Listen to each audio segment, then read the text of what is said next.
Alors, le ministère de l'Agriculture est, comme c'était déjà le cas pour la période précédente, copilote de ce nouveau réseau rural. La nouveauté, c'est qu'on a un copilote nouveau qui nous rejoint, qui est l'Association des régions de France. Donc l'objectif du ministère de l'Agriculture sur ce nouveau réseau, d'abord, c'est de poursuivre la dynamique qui existe maintenant depuis 5 ans, qui a fait ses preuves, qui a montré un certain nombre de sujets qu'on a été capable de faire progresser par le réseau rural. Et justement de poursuivre sur les sujets qui concernent d'un peu plus près le ministère de l'Agriculture. Je pense en particulier aux questions de circuits d'alimentation, qui sont un vrai sujet de préoccupation de beaucoup de citoyens. Je pense là aussi aux questions de lien entre l'agriculture et le reste des territoires ruraux.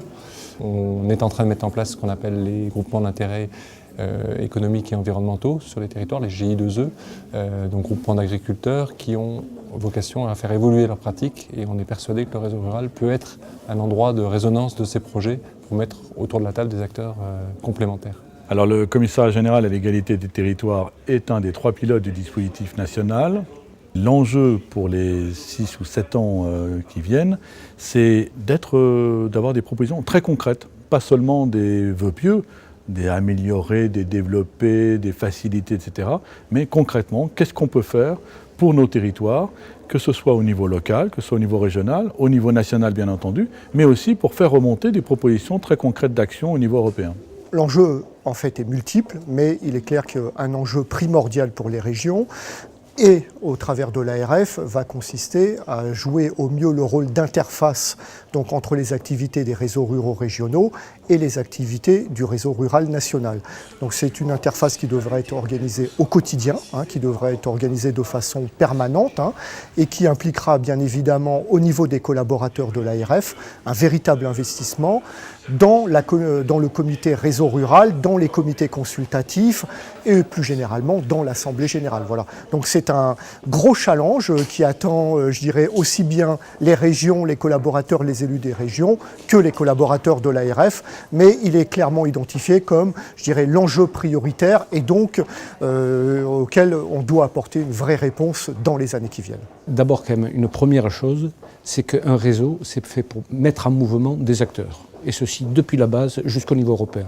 Et je pense qu'à ce niveau-là, tout le monde est le même bateau, que ce soit le réseau régional, national ou européen.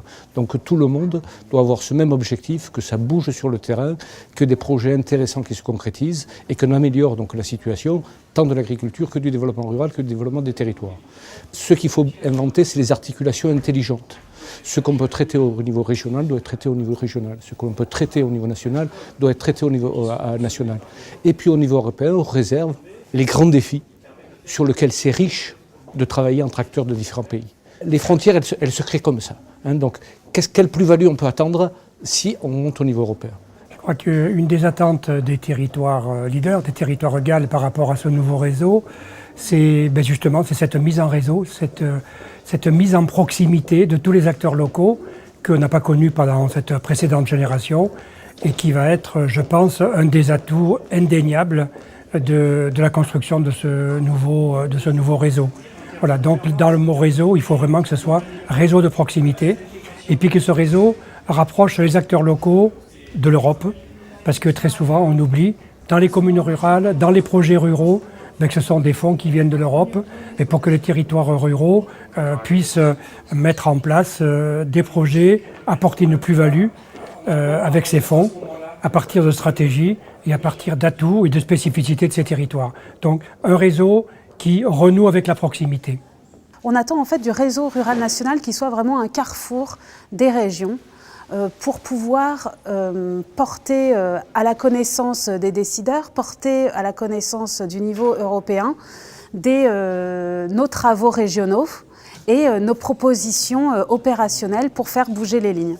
Ce que j'attends en tant que réseau rural Auvergne, c'est aussi pouvoir préparer au mieux la fusion, l'union des régions, que le réseau rural national facilite les coopérations entre les réseaux ruraux régionaux, mais aussi qu'il favorise toutes les formes de coopération afin que l'on puisse véritablement apporter une plus-value au FEADER, améliorer la qualité de la mise en œuvre des programmes par en fait de l'échange d'expériences et du transfert de bonnes pratiques qui se passent, que ce soit en Europe ou en Rhône-Alpes, que l'on puisse le transférer en Auvergne.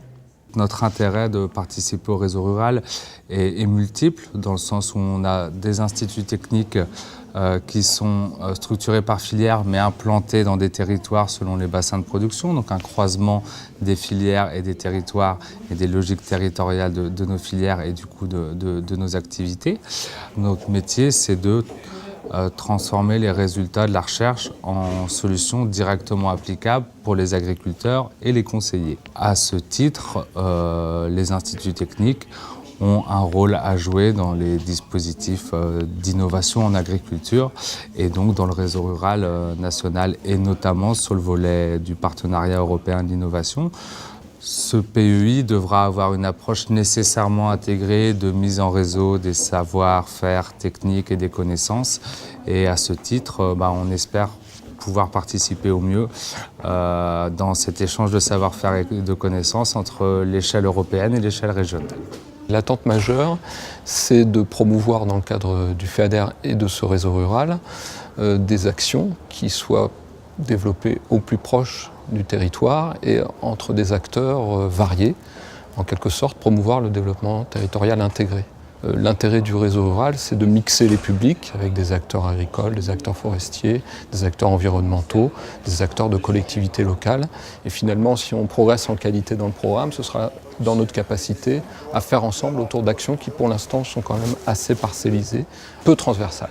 L'autre aspect important pour nous, c'est de passer en quelque sorte d'un réseau de devoirs, parce qu'on poursuit l'activité, on a le sens de l'action publique, à un réseau d'adhésion et de voir que plus nombreux on sera demain autour de ce réseau rural pour en faire quelque chose ensemble.